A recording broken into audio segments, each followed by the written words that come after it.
As we all start to adjust to the many new systems in Street Fighter 6, we're going to be making these very common mistakes that can easily turn into bad habits if we are not careful.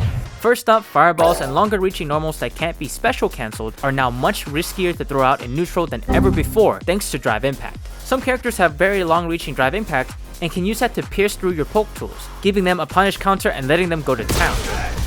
This is doubly true for age-old block strings like Ryu's crouching medium kick into Hadouken. Depending on the range in which you land the crouching medium kick, you might leave a tiny gap open and lock yourself into that Hadouken and end up receiving a drive impact to your face. On that note, another massive mistake that we're going to all be making is using raw drive impact in neutral. While this may prove very successful in the short term, especially against inexperienced opponents early on in the life cycle of the game, but once people become more familiar with the system, raw drive impact is highly punishable in most circumstances. This is because most normal moves in the game can be cancelled into a drive impact, and one of the best answers to drive impact is a drive impact of your own. So ideally, you'll always want to use drive impact when the opponent cannot drive impact you back or as a response to something very specific. Next up, the power of meaty setups have changed.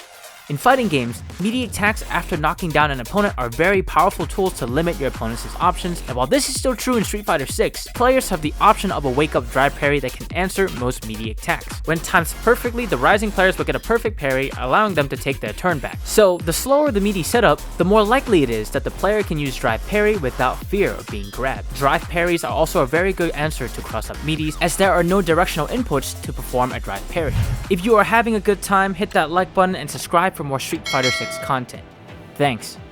Another thing that we're all going to be guilty of doing is overusing the immense power provided to us by Drive Rush. Thanks to this system, we're able to essentially freestyle our combos to our heart's content, and in doing so, we're going to be needlessly putting ourselves in burnout quite often. The desire to pull off spicy combos can be very hard to ignore, but if you want to win more, you're going to have to be mindful of how much drive meter you're spending. The last mistake I want to talk about today is something I see very often. I understand it makes sense, but hear me out. Oftentimes when a player puts their opponent in burnout state, I see them immediately going for the drive impact wall stun conversion. On a surface level, it makes sense, you get guaranteed damage, and if you're going to end the round, you might as well do it. But by doing this, the opponent gains all their drive meter back, so if the wall stun is not a round ender, in most cases, it is better to leave your opponent in burnout state for as long as possible. This nets you more opportunities to deal more damage, chip or otherwise. And if you're abusing the burnt out player correctly, they'll most likely be trapped in a corner for the whole time anyways, so once the burnout is about to run out, you can then cash out with a wall stun.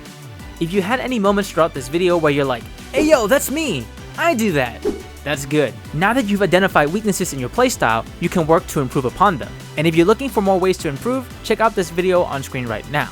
My name is Varsona, and I'll see you in the next video.